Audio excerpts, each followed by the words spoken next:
नाथ महाराज की जय। हरे राम राम राम हरे हरे, हरे कृष्ण कृष्ण कृष्ण हरे हरे, हरे राम राम राम हरे हरे, हरे कृष्ण कृष्ण कृष्ण हरे हरे. நம்ம இன்னைக்கு 14வது ஸ்லோகத்திலிருந்து 17வது ஸ்லோகத்தை பார்க்குறோம்.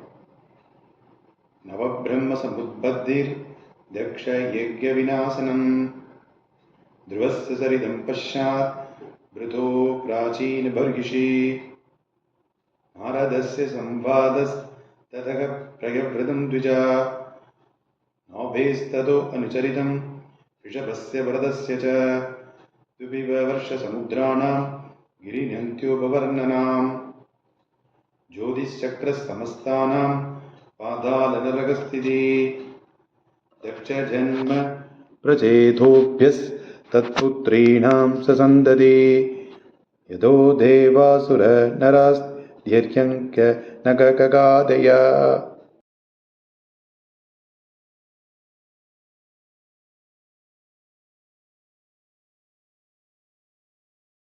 सद्गुरुनाथ महाराज की जय.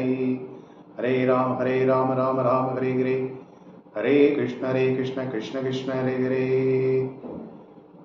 गोविंद नाम संकीर्तनम गोविंदा गोविंदा.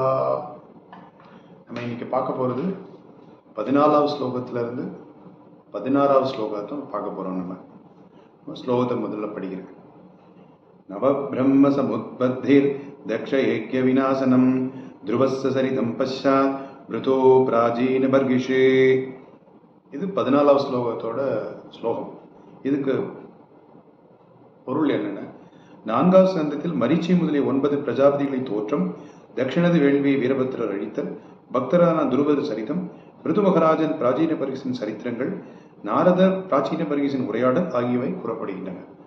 பொதுவாகவே பாகவதத்தில் இந்த 12வது ஸ்கந்தத்தில் 12வது அத்தியாயம் 13வது அத்தியாயம் பாகவதோட மொத்த சுருக்கத்தை சொல்கிறது. ஒவ்வொரு ஸ்கந்தத்துலையும் என்ன நடந்தது சொல்கிறது, மொத்தமாக சொல்கிறது. அதனால் இந்த பாகவதம் படித்த மொத்த பலனை அட்லீஸ்ட் இந்த 12வது அத்தியாயத்தையும் 13வது அத்தியாயத்தையுமே டெய்லியோ இல்லை சப்தாகம் நடக்கும்போது அட்டன் பண்ண முடியாமல் கடைசி நேரத்தில் அட்டன் பண்ணால் கூட இந்த பலன் நமக்கு கிடைச்சிடும் அப்படின்னு எல்லாரும் பெரியவாள்லாம் சொல்லியிருக்காங்க. இப்போ 15வது ஸ்லோகமும் 16வது ஸ்லோகமும் சொல்கிறேன். நாரதஸ்ய சம்பாதஸ் தத பிரயவ்ரதம் த்விஜா நௌபேஸ்ததனு சரிதம் ரிஷபஸ்ய பரதஸ்ய ச துவிபர்ஷ சமுத்ராணாம் கிரிநத்யுபவர்ணனாம் ஜோதிஷ்சக்ரஸ்ய ஸ்மஸ்தானாம் பாதாலனரகஸ்திதி. இது 5வது ஸ்கந்தத்தில் பிரியவரதின் சரித்திரம், நாபி, ரிஷபதேவர், பரதர் ஆகியோரின் சரித்திரங்கள், தீவுகள், வருஷங்கள், சமுத்திரங்கள், குலபர்வதங்கள், மகாநதிகள் ஆகியவற்றின் வர்ணனை, ஜோதி சக்கரத்தின் அமைப்பு, பாதாளம், நரகம் ஆகியவற்றின் அமைப்பு முதலிலும் சொல்லப்பட்டன. இது 16வது ஸ்லோகம். 15க்கும் 16வது ஸ்லோகத்துக்கும் உள்ள பொருள். அடுத்தது 17வது. தக்ஷ ஜன்ம பிரசேதோப்யஸ் தத்புத்ரீணாம் சசந்ததே யதோ தேவாசுர நராஸ் திர்யங்க ககாதயக. இது 6வது ஸ்கந்தத்தில் என்னென்ன சொல்றது. பிரச்சேதசர்களுக்கு தக்ஷன் பிறத்தல், அவனது பெண்களுடைய சந்ததியான தேவர்கள், அசுரர்கள், மனிதர்கள், விலங்குகள், மரங்கள், மலைகள், பறவைகளின் பிறப்பு செயல்களும், துஷ்டாவின் மகளான விருத்தாசுரனின் தோற்றமும் அவன் அடைந்த கதையும் கூறப்படுகின்றன. இது 17வது ஸ்லோகத்தோட பொருள். ஸோ இந்த 4 ஸ்லோகம் நம்ம இன்னைக்கு பார்க்குறோம். ஒவ்வொன்றையும் சொல்லிட்டு ரொம்ப விரிவாக பேசலாம். ஏன்னா காலம் இருக்கிற டயத்தில் எல்லாரும் ஒரு 3 நிமிஷம் 4 நிமிஷம் தான் நம்மளால் ஸ்பெண்ட் பண்ண முடியுது ஒரு நாள்.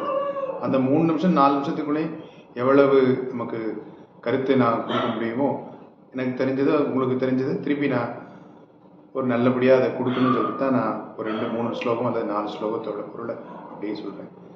சத்குருநாத் மகாராஜ் கி ஜெய்.